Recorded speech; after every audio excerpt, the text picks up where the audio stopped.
जय हिंद दोस्तों। हिंद क्लासेस में आप सबका स्वागत है। आज इंडियन पॉलिटी का दूसरा टॉपिक संविधान की मांग और इसके गठन की प्रक्रिया के बारे में जानेंगे। संविधान सभा की मांग सर्वप्रथम 1934 में रांची में स्वराज पार्टी ने की थी। इसके बाद 1934 में ही इसके गठन का विचार सर्वप्रथम एम.एन. राय ने दिया। भारतीय राष्ट्रीय कांग्रेस ने इससे पहली बार 1935 में संविधान सभा की मांग की। एक निर्वाचन संविधान सभा द्वारा भारत के संविधान का निर्माण करने का प्रस्ताव सर्वप्रथम 1942 में क्रिप्स मिशन द्वारा किया गया था। संविधान सभा का गठन कैसे हुआ? संविधान सभा के गठन क्रिप्स मिशन वर्ष 1946 की सिफारिश पर किया गया। प्रति 10 लाख व्यक्तियों पर एक प्रतिनिधि के निर्वाचन की व्यवस्था की गई। अप्रत्यक्ष निर्वाचन का परिणाम था यह और वयस्क मताधिकार पर आधारित था। संविधान सभा के लिए चुनाव जुलाई-अगस्त 1946 में संपन्न हुए। संविधान सभा में कुल सदस्यों की संख्या 389 निर्धारित की गई थी, जिसमें 296 सीटें ब्रिटिश भारत से और 93 सीटें देसी रियासतों से निर्धारित की गई थीं। संविधान सभा में मुस्लिम लीग के अलग हो जाने के बाद इसकी सदस्य संख्या घटकर 299 रही, जिसमें भारतीय प्रांत से 229 सदस्य और देसी रियासतों से 70 सदस्य। राज्यों की विधानसभाओं का उपयोग निर्वाचक मंडल के रूप में किया गया था। 9 दिसंबर 1946 को सभा की पहली बैठक हुई, जिसमें कुल 207 सदस्यों ने हिस्सा लिया। प्रथम बैठक के अस्थायी सदस्य डॉक्टर सच्चिदानंद सिन्हा को बनाया गया। 11 दिसंबर 1946 को संविधान सभा ने डॉक्टर राजेंद्र प्रसाद को निर्विरोध संविधान सभा का स्थायी अध्यक्ष निर्वाचित किया। संविधान सभा सचिव किसको बनाया गया था? एच.बी.आर. अयंगर को संविधान सभा का सदस्य बनाया गया था। संविधान सभा का मुख्य प्रारूपकार किसे बनाया गया था? एच.एन. मुखर्जी को मुख्य प्रारूपकार बनाया गया था। संविधान के निर्माण में 2 वर्ष 11 माह 18 दिन का समय लगा, जिसमें कुल 11 बैठकें हुई थी। अंतिम बैठक 24 जनवरी 1950 को हुई थी।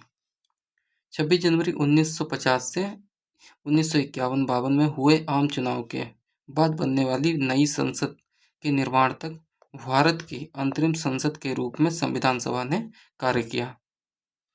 26 नवंबर 1949 को संविधान को अंगीकृत, अधिनियमित और आत्मार्पित किया गया।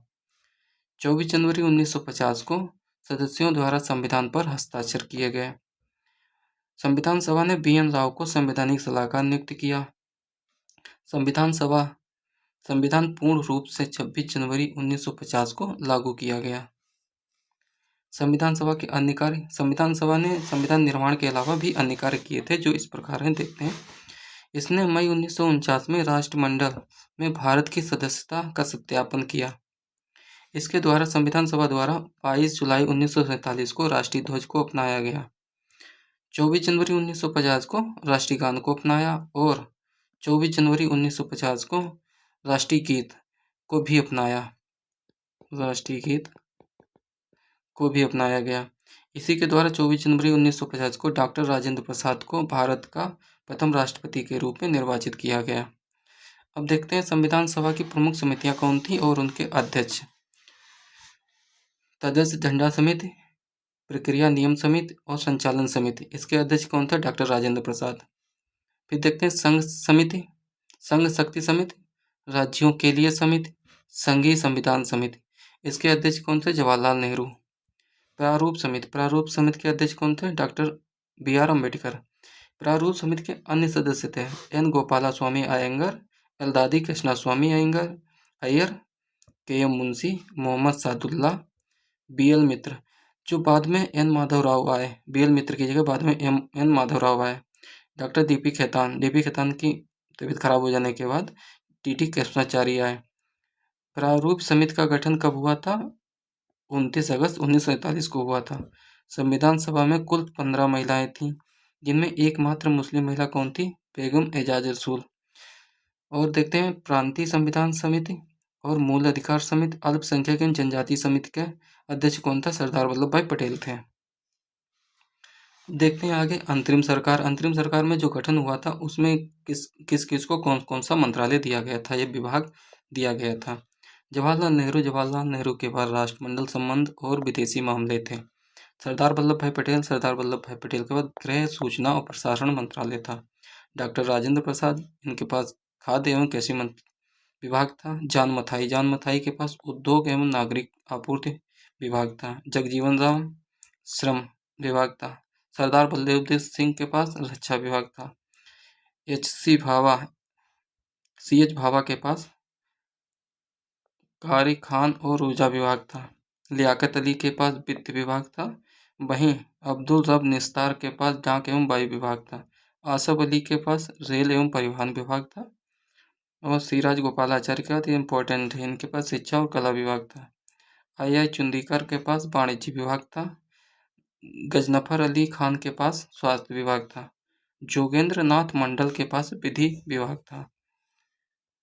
फिर किसका स्वतंत्र भारत का पहला मंत्रिमंडल 1947 में गठन हुआ, जिसमें कौन कौन क्या थे और विभाग किसके पास क्या था।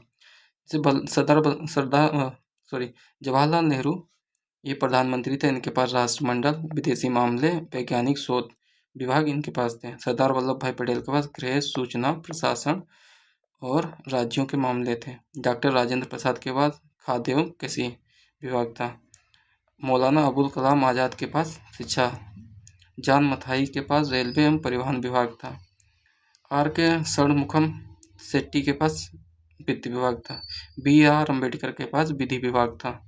जगजीवन राम के पास श्रम विभाग था। और सरदार वल्लभ सिंह के पास रक्षा विभाग था। राजकुमारी अमृत कौर स्वास्थ्य विभाग था। वहीं सी एच भाभा के पास वाणिज्य विभाग था। रफ़ी अहमद किदवई के पास संचार विभाग था। और डॉक्टर श्यामा प्रसाद मुखर्जी के पास उद्योग और आपूर्ति विभाग था। बी एन गडगिल के पास कार्य, खान और ऊर्जा विभाग था। अगर वीडियो अच्छा लगा हो तो लाइक, सब्सक्राइब और कमेंट करें। जय हिंद।